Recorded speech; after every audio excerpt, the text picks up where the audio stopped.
All right, welcome back to the channel, and this is part 1 of my NHL Draft series.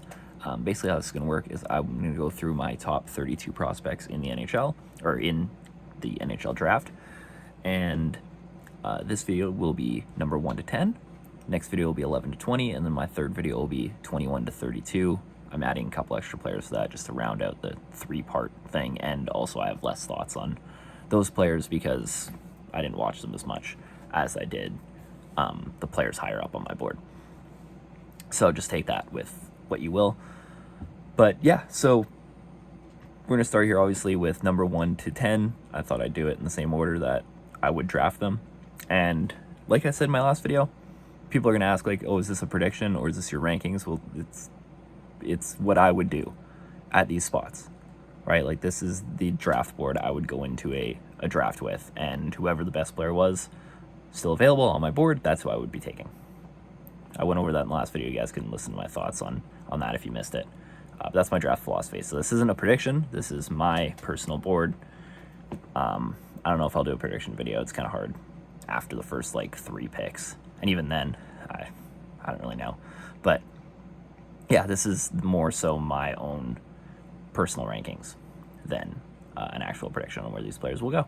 But anyway, with that, let's get into number 1. So my number 1 player this year is obviously Macklin Celebrini.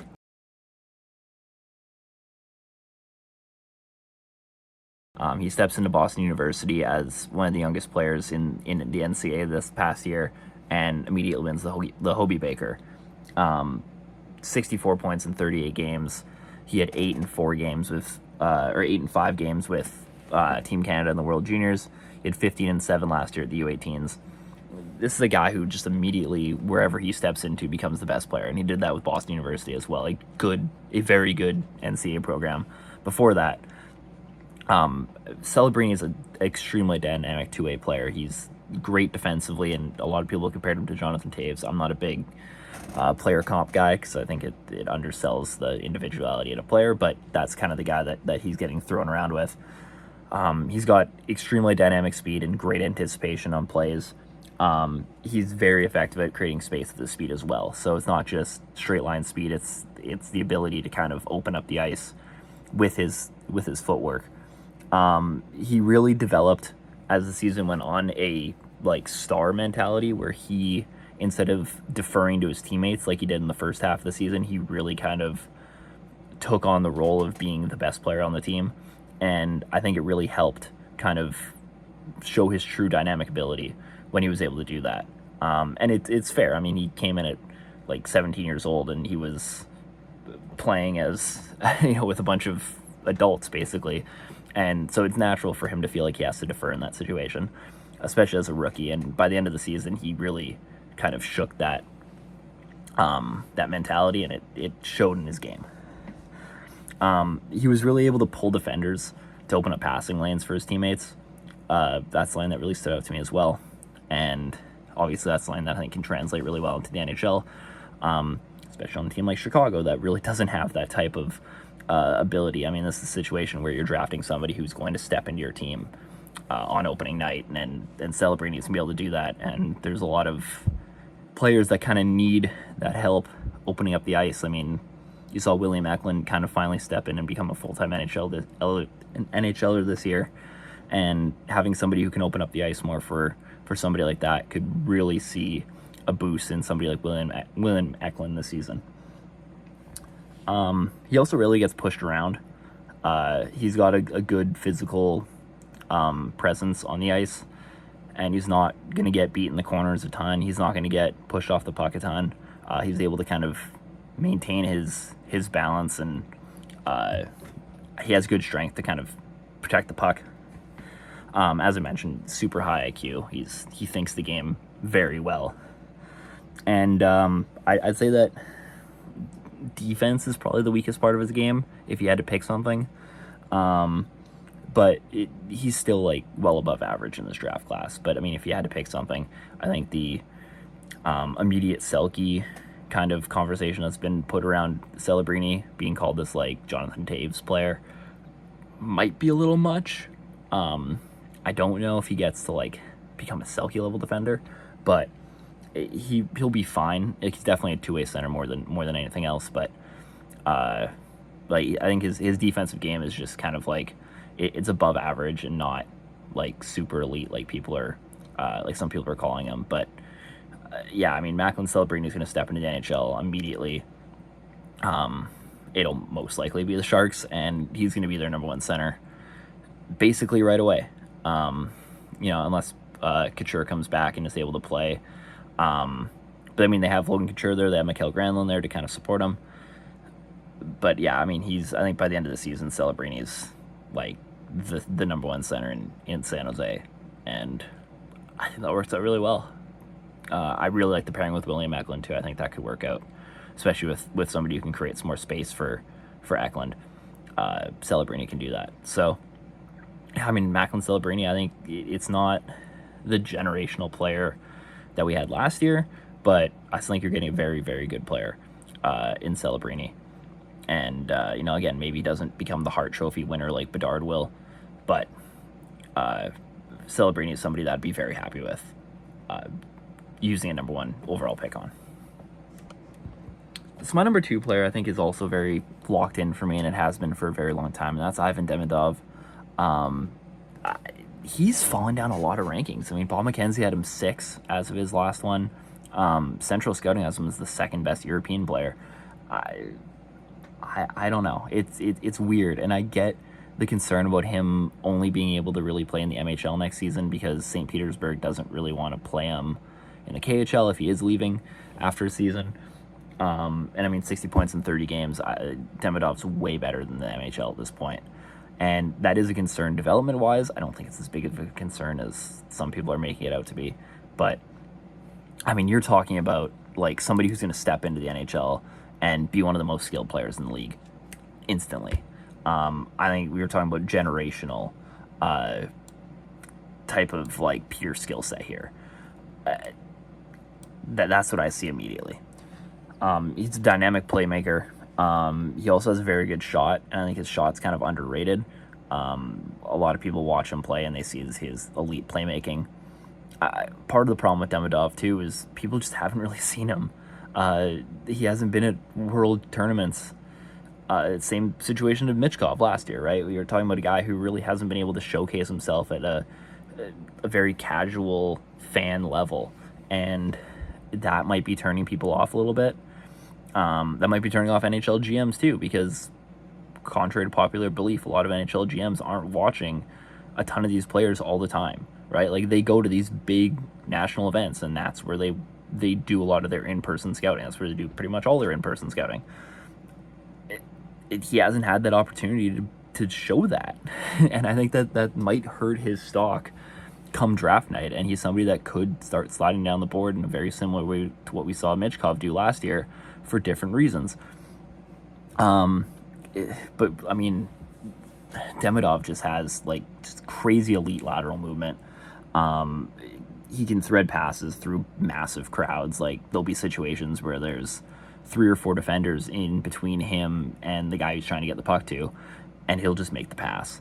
And that's something you don't see from a lot of NHLers, never mind prospects. Like, that's super high-end passing immediately. His anticipation is crazy. His awareness in the offensive zone is crazy. It feels very much like you're watching somebody play chess. The way he anticipates plays, he can read things well before they happen offensively. And that's a skill set that you really can't teach a player, right? That's very much a vision that is just kind of a natural ability. But yeah, the problem is he's too good for the MHL, and I don't know if he'll be playing anywhere else next season. And if he is, that might mean that he signs a deal in the KHL, and then you're waiting, 3 years for him. So there's concerns in that stance. I'm sticking with the same thing I did with Michkov last year, although I don't really think that there's another forward that I would lock in and take before Demidov in the same way there was before Michkov. Like, I could talk myself into Carlson and Fantilli last year.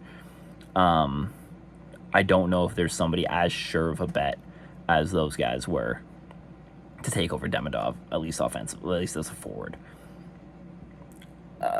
yeah, I think the biggest issue with his game is physicality and his defensive play. But you're taking somebody this good and this elite offensively, you kind of just deal with that, right? Like it's the Patrick Kane thing a little bit. I'm not saying Patrick Kane's a similar player, but it's the same kind of idea, right? Like you take the extremely naturally gifted offensive player and you kind of figure the rest out. And with somebody this talented and this good, that's kind of what you need to do. And I have no problem taking Demidov at 2, even with those concerns. There's just too much talent here. There's too much potential for a franchise-defining player to not jump all over that at 2. And oh god, like I'm just sitting here thinking about the Chicago Blackhawks with Bedard, Nazar, and Moore and Demidov as their 4 forwards for the next decade, and that's really scary. I actually don't think Chicago goes Demidov. I think they go defense, but man, that would be like that core 4 would be incredible, and would be really fun. But yeah, Ivan Demidov I love, and I have a number 2. So my number 3 pick in this year's draft is Artem Lashinov, and I think he's pretty clearly the best defenseman in this draft. I think the gap between him and my next defenseman is decently big, I guess I would say. In the same way that I think my gap between Demidov and my next best forward is decently big.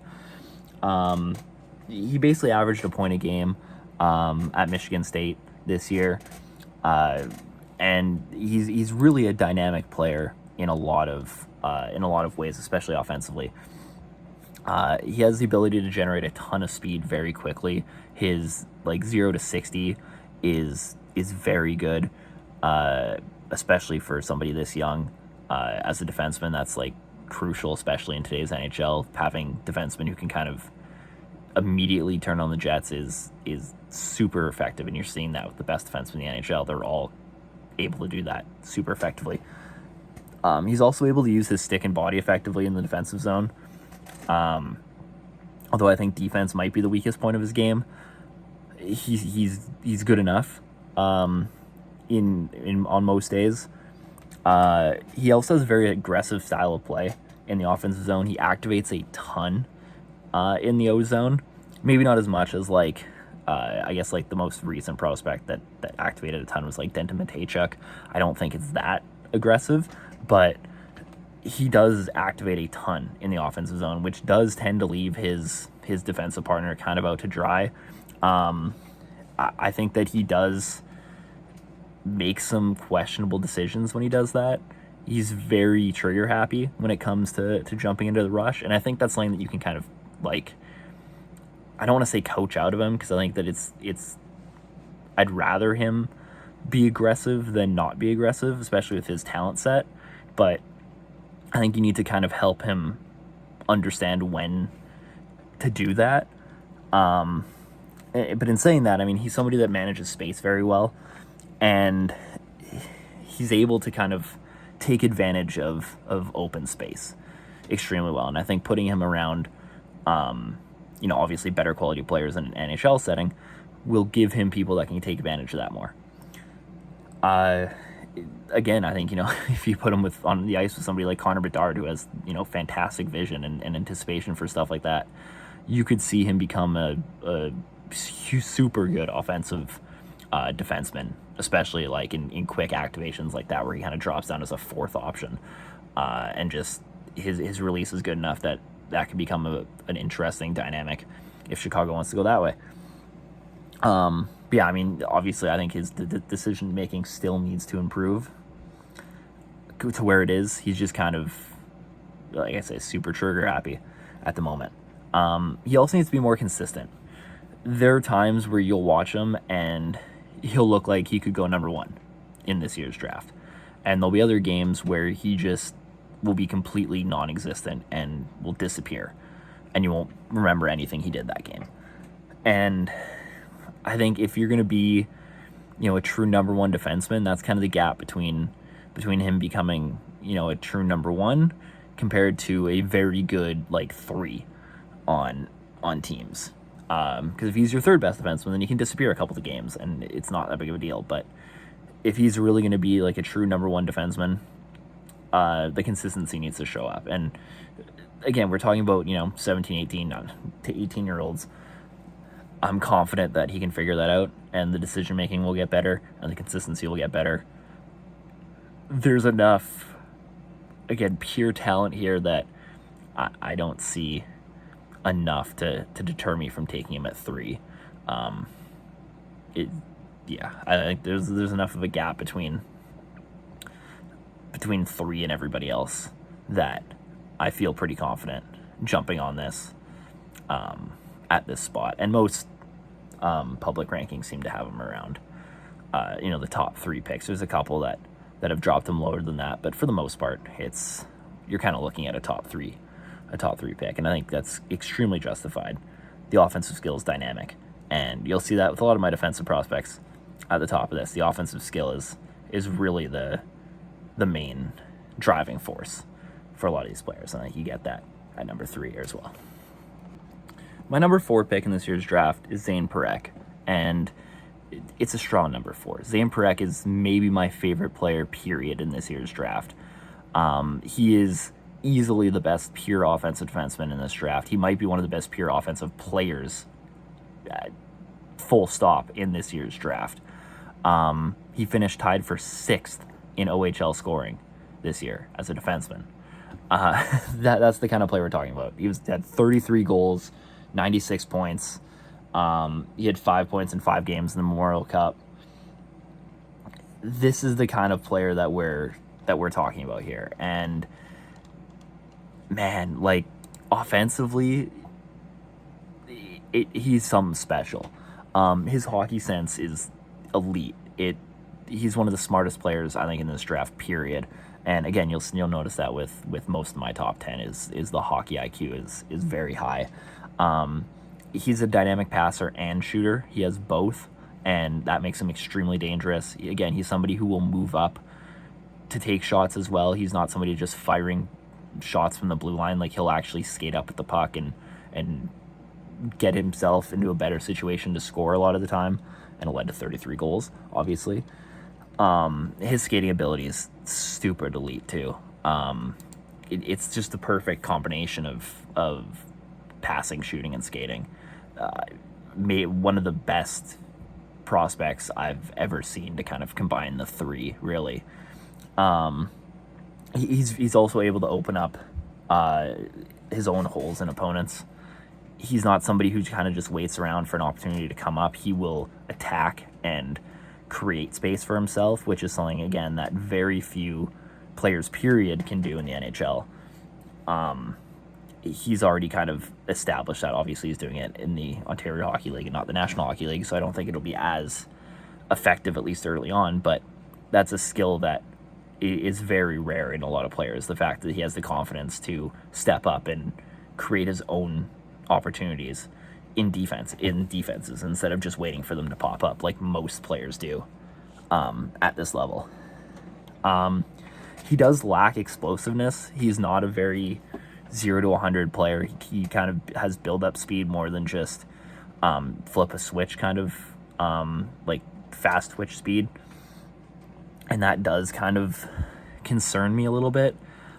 His risk tolerance is also super high, but he also takes risks that have high rewards, and you saw that this year. I mean, 33 goals, 96 points kind of gives that away, but I mean, obviously with a player like this, he's prone to turnovers. That's just kind of the trade-off, right? Like, you have a high explosive defenseman who's going to step up and he's going to take risks, and those are going to lead to 2-on-1s. They're going to lead to turnovers, but they're also going to lead to a lot of goals on your end and a lot of offensive zone time and a lot of very difficult defensive assignments for opponents. So you kind of have to take that with what it is. I mean, most offensive defensemen in the NHL have that problem. He's not alone in that. He tends to also overcomplicate plays, where he'll kind of just try to do too much instead of just taking the easy way out in a lot of situations. And again, I think that's something that you might be able to coach out of him. But you also don't want him to lose that that kind of aggressiveness fully, right? You don't want to out coach the offense, because that's his biggest strength. But you want to kind of be able to harness it in a way that can become super effective, and he's effective most of the time instead of just, or at least close to all the time, than just, most of the time. Or you want to kind of try to mitigate those issues as much as possible in the turnovers, and kind of lower the risk tolerance a little bit, but not enough that it kind of ruins the biggest part of his game. His defensive game improved a bit as the year went on, based on the games I watched, but it's not that good. There's still a ton of work to do there, and he's still kind of raw defensively. But again, you're not drafting him for the defense, right? You're drafting him for the offensive potential, and he's so much fun. Like, at the end of the day, this is a player that's just extremely fun. He does lack physicality as well, and I think that kind of leads into the defensive lapses. He's not able to really block players out as they enter the zone, and again, like, lacking that explosive speed, especially when you're the one causing the 2-on-1s. He's not really able to get back super fast to defend them. But man, like, if you can find a team that has a good DFD defensive partner you can throw him with, and a solid goalie, like, you're looking at an incredible player, right? Think about, like, Ottawa when they had Mark Mathot with Erik Karlsson, right? Like, something. I'm not saying that Parek's going to get to Erik Karlsson levels, but if you can find a player like that you can pair with him, that's just going to be your good solid stay-at-home defender. Toby Enstrom with Dustin Byfuglien, same kind of idea. We kind of just have somebody who's willing to stay back and willing to kind of cover up those defensive lapses and mitigate them. You can get a real good offensive player here that can really dynamically change the way your team plays. And that's the kind of talent I think we're talking about here at his peak. At a floor, you're maybe looking at a, like, Eric Gustafsson type of player, maybe a little bit more dynamic offensively, but somebody who can run your power play. Offensive defenseman, it doesn't bring a whole lot to the table defensively, good middle of the lineup kind of guy. I think that's kind of the floor here, but the ceiling is like one of the best offensive defensemen in the league if you can harness it right. And I think the reality kind of lies somewhere in the middle between the two, but I'm a huge Zane Parekh fan. He is pretty well my favorite prospect in this draft. We're going to get to my favorite forward in the draft real soon, but at number 4, like, anything below 4, if Parek's there, I'm snagging him 100%, whatever team gets him. And I think he might fall a bit in this draft, especially based on a couple teams wanting to go forward. Whoever lands him is going to be very, very happy, I think, with who they end up getting. At number 5, I have Berkeley Catton, and this is a bit of a shocker, I guess. It's probably the most surprising player on my list so far, I'd assume. But I think he's just the most fun player in this year's draft. He is my favorite forward prospect. He's right up there with Parekh as my favorite prospect in this year's draft. And what he was able to do in Spokane this year with the semblance of not much talent that he had was pretty phenomenal. I mean, 116 points, 54 goals. Connor Roulette was the next highest in points. He was a 4th-round pick from Dallas a couple years ago. So it's not like he was playing with an elite, first-round talent like a lot of these other players were. You look at a player like T.J. Ginla, who was playing with Callum Ritchie, who was the first-round pick. Catton didn't have that, and he put up 116 points and 54 goals. But I mean, you're talking about a guy who's absolutely elite at opening up passing lanes. He has fantastic pace. He's very good in transition. He might be the best transition forward in this draft, honestly. And just his ability to kind of create opportunities for himself because he had to. And again, this is somebody I think falls in the draft a little bit. I think you're looking at somebody who goes maybe in the teens even. And that might be the best case scenario for him, because usually those teams are kind of the fringe playoff teams that have more kind of established rosters. I think that would be the best place for him to go, honestly. This isn't a guy who's going to come in and be the best player on your team. But you're getting a skill set that is super unique and very hard to manufacture. And he fits kind of the perfect complementary NHL player out there. And he's kind of like the ideal modern day kind of Robin, if you will, in the NHL. He's also very good at getting to the net. A lot of his goals were from driving to the crease and being able to get into those kind of tough areas. He wasn't a perimeter player, and people love talking about, playoff guys, and that's the line that succeeds in the playoffs, is being able to get to the net and being able to drive the crease. And it's a very underrated skill set, but it's something that's always talked about at this time of the year. And he's exceptional at it, and he had to be, because he didn't have anybody setting him up. He had to generate his own offense. He had to get to the net. He had to create his own space. And again, he's great hockey sense, great anticipation, able to kind of read situations that the defense is going to give him and take advantage of that. But similar to Parekh, he's prone to turnovers. And that just kind of comes with the way he plays, right? You're a super fast-paced, high-risk kind of player. It's going to lead to turnovers. And I think part of that is just his lack of patience. He's a player who wants to kind of attack real quickly. And if that doesn't happen, if it's kind of a slower kind of offensive possession, he struggles more. He needs kind of that fast-paced run and gun kind of situation. It's funny because I think he kind of fits, like, I think he'd do well in, like, with a team like Carolina, who runs a lot of that dump and chase, where he can kind of just explode into the offensive zone, get the puck, and then crash the net. I feel like that system could he'd have to tweak his game a little bit, but I feel like that system could work really well with him. But any team that just kind of relies heavily on speed and pushing the pace, this is kind of the perfect player for you.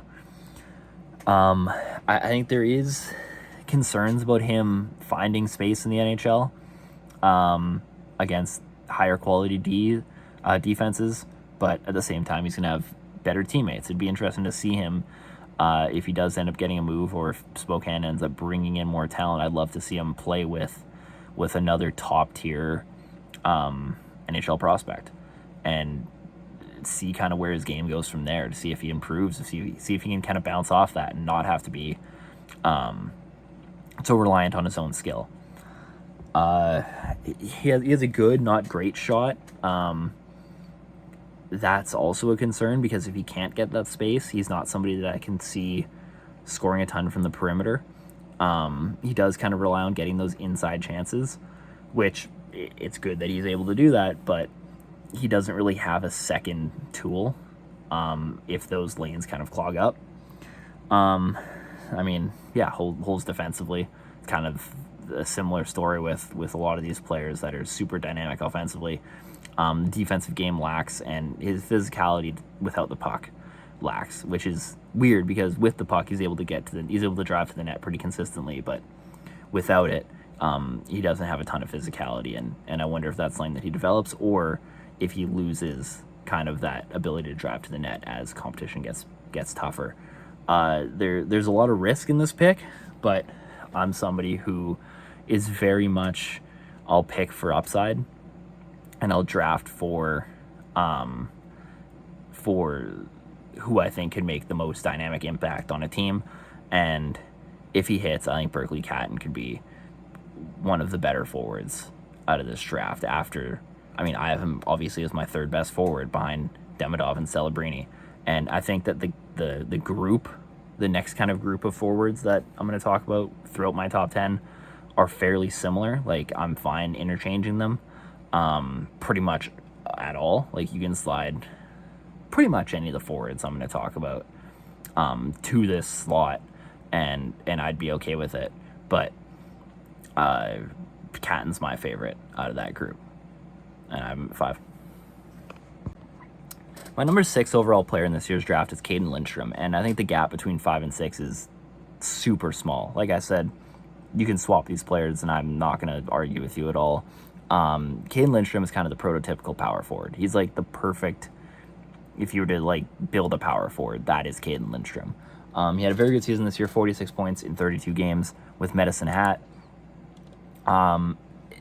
The thing I kind of take issue with Caden Lindstrom is there's nothing that I think he's great at.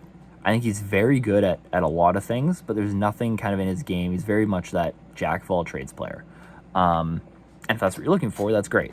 But the reason why I have Catton ahead of him is because Catton has elite ability in certain areas of his game, as I just talked about. And really, all the players ahead of Lindstrom, I think all 5 of them have aspects of the game where they might be the best player in the draft at this thing. I don't know if Lindstrom has any of that. He has very good foot speed. He has very good accuracy from range. He has very good passing. He's a very good puck protector. And he has a super high floor. I think you're basically guaranteed a second liner with Caden Lindstrom at worst. But I don't know how high the ceiling is because of the fact that none of those abilities are like best in class or super elite. I think his hockey sense and defensive consistency need work. But again, that's something that can develop over time. Neither of those things scare me that much. But that's kind of the reason why I have him at 6 instead of 5 or even 4. Is just there's nothing in his game that I see and say like it's truly elite at this one thing. He's very good at a lot of things, and I think if you're looking for a very good, well-rounded player, that's why I think he'd be a good fit in Montreal, because they kind of, as much as Montreal needs a high-end, top-tier elite player, and I think if Ivan Demidov is available at 5, they should absolutely jump on that. But I don't know if I'd take Catton over Lindstrom. I think the gap is small enough that you can kind of go with kind of the team build in that sense, which goes against what I talked about in my draft philosophy. But again, I think the gap is very interchangeable between these two players in terms of overall talent. It's just kind of a preference thing. So at that point, it does kind of depend on what you need in your prospect. And Lindstrom's somebody that could fit on a lot of teams because of the fact that he's so consistently well-rounded. But if a team's looking for a specific kind of dynamic ability, don't know if this is your guy. And I really like Caden Lindstrom, and from what I've heard, he's a fantastic human being as well. For what that's worth. Again, I've never personally interacted with him, but all the people that have say that he's awesome. And I think that matters too. I really like Caden Lindstrom. And I think somebody's going to be very happy. You're getting a very sure thing here. And at 6, if you can get somebody who's going to be a sure thing, absolutely, you do that. I can't push him any lower than this, even with the fact that he lacks kind of that one thing that really pops. But being very good at a bunch of things is also I don't want to make that sound like it's a bad thing, because it's not. That's super rare in a prospect as well, to really not have a big hole in your game. Whereas pretty much everybody else I've talked about on this list, aside from Celebrini, has had a big hole in their game, and Lindstrom doesn't. So I think that no prospect's bust proof, but aside from Celebrini and maybe Demidov, Caden Lindstrom might be the most bust proof player in this year's draft. And that matters too. So he's 6. I really like him. But like I said, I need that kind of dynamic thing to burn a higher pick on him. I'll take the shot on somebody to hope for something to pop at that point. But I really like Lindstrom too. He's number 6. My number 7 player in this year's draft is Yves Bouillon, and he's really just an elite two-way defender. 50 points in 42 games at the University of Denver, 11 goals. He had 5 points in 7 games with the States in the World Juniors this year. You're really talking about an elite transition defenseman who can play both sides of the puck very well. And I think the most impressive part of his game was that he came to the University of Denver as a rookie and immediately became their number 1 defenseman. And he was asked to be their number 1 defenseman, and he did it. And he kept that role the entire season. So not only was he putting up pretty good numbers, I mean, over a point a game as a defenseman, but he was doing it against the best competition on the other teams with a high minute count each game. And this isn't somebody who was sheltered and put up a ton of points. It's somebody who was asked to do a whole lot, both offensively and defensively, and he was able to kind of excel at both. Most points by a first-time draft-eligible D in NCAA history. That matters. He has a super high IQ. He's somebody that he seems to plan how he's going to exit the zone before he even has the puck. He's always scanning the ice. If you watch him, he's always looking around, trying to see where everybody is, even before receiving the puck. And that ability leads to him being, one of the best transition D in this class, maybe the best transition D in this class. His IQ is super high. I have concerns about whether he'll be able to transition well into the NHL. He seemed to capitalize on mistakes more than creating his own. We talked about somebody like Zane Parekh who was able to kind of manipulate the D and take advantage of opportunities that he created, whereas Zeev seems to play keep away more than him taking advantage of his own skill set. He kind of just waits until the defense has a lapse, and then he's able to capitalize on that very well. So he needs more consistency in that. He also lacks explosiveness. He's not he doesn't kind of have that fast twitch, 0 to 100 speed. And he lacks physicality, like a lot of the players at the top of my draft board, aside from Lindstrom. So there are concerns, and there's more concerns with Bouillon than there is with than I have with a lot of the other players at this point. But again, I think there's enough talent here that he's somebody you can take at 18 and hope that he plays a couple more years in college, and then once that happens, you can kind of slowly start transitioning him into an NHL role. I think there is very much he will be an NHL defenseman. It just kind of depends if he can figure out how to take that next step and create his own chances instead of just taking what the defense gives him. That'll kind of determine what level of NHL defenseman he's going to be. But you're looking at somebody who's definitely going to have a role in some capacity on a team, but that's a big concern for me, and I think it comes through in his tape when you're watching it and you're actually thinking about that. That it does become a bit of a concern that he lacks the ability to consistently create his own offense, instead of just taking what teams will give him. And the fact that he's able to take advantage of that is obviously very good, and there's a reason I have him at number 7 of 244. But that does give me pause in thinking how high of a ceiling he might have if that can't get fixed. But again, at number 7, I'm willing to take the risk and try to develop that myself. At that point, I think there's enough upside there that with the right system and the right development system, you can give yourself a very good defenseman here. My number 8 player in this year's draft is Cole Eiserman. And similar to Berkeley Catton, some people might think this is high, but you're talking about easily the best pure goal scorer in this year's draft. And his numbers back that up. I mean, with the U.S. national team, he had 58 goals in 57 games. Only 89 points, though, compared to, you'd think somebody with 58 goals would have more than 89 points, but only 31 assists for him. 9 goals in 7 games at the World Juniors. He broke Cole Caulfield's record with the gold medal winning goal. And he had 25 goals in 24 games in the USHL with the US development team, junior team. His ability, his shooting ability is world class already. He has elite instincts away from the puck too. He's very good off the pass at getting shots off quick and getting accurate shots off quick. And that's about it. That's the scouting report. Those are the positives. It is the best shot in the class. He's an elite goal scorer. He will be an elite goal scorer the second he steps in the NHL. His instincts to get open and get shots off quick is second to none. I've seen people compare him to Kyle Connor. I've seen people compare him to Phil Kessel, to Max Pacioretty. I kind of agree.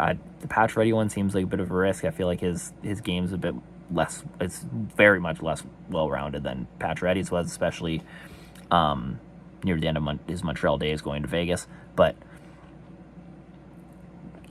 you're talking about a world-class shooting talent. At 8, I'm willing to take that, but that's about it, right? Like, he's kind of a player that I think if you have a bunch of goal scorers already, then you can pass on him, and I'm okay with that. He's one of those players that, I think he's the 8th best player in this draft, but because of his limiting skill set, I'm okay with teams not taking him as best player available in this situation. Because again, I think there's other forwards kind of in this tier that are similar enough, overall wise, that if you don't need a pure goal scorer, then you can take one of the other forwards and you'll be getting a similar caliber player anyway. He's average in transition. He's really poor defensively. He doesn't use his teammates that well. Obviously, his assist totals, as I just talked about, were there. I mean, he only had 1 assist in the World Juniors. He had 9 goals, 31 assists with the U.S. development program. He really is very one-dimensional, but that one dimension is so freakishly good that you kind of just look at him as a project, and you hope you can kind of teach some well-roundedness into his game. I think he's underrated physically, actually. That's something that stuck out to me a bit watching him and doing kind of my film study before making this list. But other than that, I mean, it's just a shot, and it is something special. But that's it. I mean, there's not a whole lot to talk about with Cole Eiserman other than that. But you're getting the best goal scorer in the draft at 8. I feel like that's worth something, and I'd be willing to take the risk on him and hope that you can kind of develop the rest of those skills. And worst case scenario, you get somebody with a crazy elite shot, and you just get guys that can get him open and get him the puck. And he's able to find holes and get himself open without the puck, but you just need somebody to feed it to him. And his inability to kind of not inability, but he doesn't have a great skill to make those things happen with himself. He's not gonna dangle through defenses and make crazy plays like the other forwards on this list can, aside from maybe Caden Lindstrom, who doesn't really have that finesse game as much, but he's a power forward. But his ability to get himself open and just get shots off quick with super accuracy is unparalleled in this year's draft. And I feel like I'm repeating myself, but there's not much else to really talk about with Cole Eiserman. That's who he is, and for better or for worse, that's probably what he's going to be in the NHL. But you're getting a super elite goal scorer. One of the main goals in the NHL is to score goals. This kid does it really well, right? You can cover up the defensive lapses with other people. So I'm okay with that. My number 9 player in this year's draft is Konsta Helenius, and it took me a while to appreciate Hellenius's game. But once I've kind of figured out what to expect from him, his upside really stood out to me. He had 36 points in 51 games, which is actually the 5th best season by a draft-eligible player in Liga history. And you're really looking at somebody here whose hockey IQ is off the charts. He might be the smartest player in this year's draft, and his ability to just think the game is unparalleled by even a lot of by NHL standards. He's super well rounded too. This is kind of your true two-way forward. He's not going to be flashy though, right? You're going to watch him play, and he does all the little things very well. And he just doesn't. He's not going to wow you with crazy moves. He's not going to wow you with a shot. He's not going to make you go, "Oh my God, that's a crazy pass you just made." But it's just all the little details he does so well, and he thinks the game so well, and he's able to just mitigate mistakes. And he reminds me a lot, maybe not necessarily play style, stylistically, but just in optics from a fan point of view. He reminds me a ton of Philip Deneau in Montreal, and even in LA to a lesser extent, but he kind of got more of an offensive role in LA, but especially during the cup run in with Montreal, where people just kind of viewed him as a third line defensive center, and that's kind of how he was viewed forever. But he has so many tools.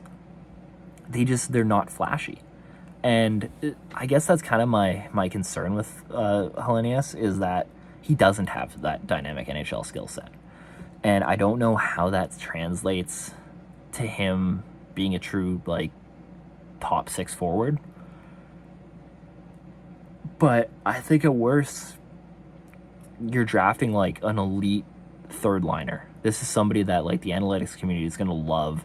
They're going to praise him as this super underrated player for years, and that's kind of what I see here. At worst, I think at best you get yourself a very good 2C who can play behind a dynamic first line center. Again, he's very much that jack of all trades player, similar to Caden Lindstrom, but I think again Lindstrom has more dynamic skills that kind of set him apart. But obviously, two very different players. But just in the fact that he's good at everything, he's less good at everything than Caden Lindstrom is, but there's nothing that really stands out in his game.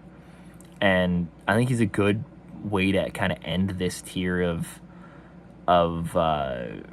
forwards, because it's kind of how it started with Lindstrom, right? Where you have a guy who's super safe, who has very high floor, maybe not a very high ceiling, but he's kind of your safe, sure bet pick. And I think whoever gets Hellenius is going to love him. That fan base is going to see kind of those small details more than anybody, and they're really going to appreciate that. And I see a lot of the optics around Philip Deneau, at least from people who like Philip Deneau. That's kind of what I see in his. I think the narrative's going to be around somebody like Hellenius, and somebody's going to be very happy getting a very good two-way center who can think the game at an elite level. Now, how much the lack of skill set hurts him in the NHL will determine whether he's a very good second line center or a very good third or fourth line center. That's kind of the difference. And again, at 9, you're getting somebody you can kind of try to develop some of those skills. But the way he thinks the game is impressive. The way he mitigates, maybe not risk, but I guess risk too, but mitigates mistakes is also very good, especially at his age. He thinks the game like a 10-year NHL vet. You just kind of have to hope that the lack of skills doesn't absolutely kill him at the NHL level. But at 9, I'd go for it. Number 10 is, I think, where you can really go a lot of different ways. I had 4 players that I went back and forth with at number 10 for a while. I ended up settling on T. Ginla at that spot. 84 points in 64 games with Kelowna this year, 47 goals. It was a very good draft year season for him. You're talking about somebody who is a high-end play creator, very good play driver. He's he's insane at pushing play and specifically pushing play up the middle of the ice. He's not a very big, like, using the outside of the ice player. He's very much going up the gut and being able to create offense that way, which should translate very well into the NHL, to drive play that way, and it's become a mainstay of his game. He's really another one of these jack of all trades players. He's somebody who has a great shot. He has very good passer. He's very good in transition. He also uses his body well to gain positioning. Very similar to how Jerome used to use his body well to gain positioning. And obviously people are going to make the Jerome Iginla comparisons because it's his kid. But I think there is a lot of Iginla's game in his son, for what that's worth. Again, they are different players, so I don't think drafting him thinking you're getting a Jerome Iginla clone is the way you should do it, because every player is different, and there's strength of Tage's game that Jerome really didn't have, and vice versa. The biggest concern I have with Tage Iginla, and the reason why I kind of went back and forth with him at 10, is he uses a lot of low percentage plays that also don't have a ton of reward to them. Like, he'll do things with the puck that are super risky, but aren't going to lead to a super high danger chance. And I think that's something that he needs to kind of get out of his game in order to go from being a good middle six player to potentially a first liner. And I think that's a big ask. He took a big step this year in his development, but I think that's a big ask to take, especially at this age, to kind of fully get those bad tendencies out. I also think he needs to develop more of a give and go game rather than trying to do it himself. And I think that kind of leads into the low percentage play thing, where oftentimes he'll take a puck and just try to do it himself instead of looking for his teammates and trying to make a quick pass and then crash the net. And that might be something you can kind of scheme out of him, but it's something that did bother me, even to this point. But I think the upside is very high on Iginla, and I actually think his upside is higher than some of the forwards I've talked about. But I think there's a big, wide range of outcomes here with Tage Iginla, and I think it all kind of depends on if he can get those poor tendencies out of his game. That kind of depends on who drafts him, right? Like, that's all going to depend on the development system of the team that drafts him. And I have him at 10. Calgary's drafting at 9. I think that'd be so super fun if he went 9 to Calgary. So I don't know. I mean, again, at this point in the draft, you're not going to get like a franchise-changing player.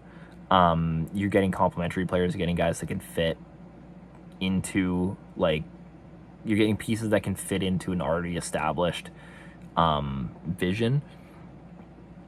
And I think Tage Iginla has a skill set that could translate well to a lot of teams. But it's just a matter of how effective he can be in the NHL if he can kind of get rid of those tendencies. And he still has development time, obviously, as do all these players. But it is a concern. So, yeah, that's kind of where I'm at with my top 10. That is, as of now, the top 10. Like I said, a lot of stuff can kind of be interchangeable. I didn't scout as much as NHL people have been scouting, as much as experts have been scouting, as much as public people have been scouting.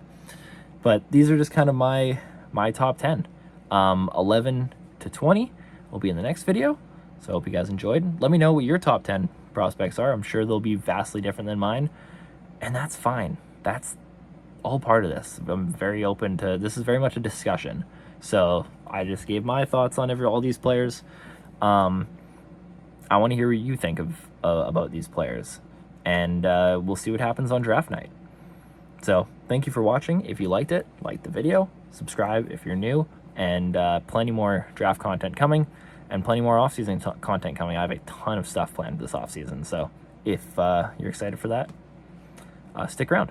But we'll see you guys in the next one for part 2 of my draft content.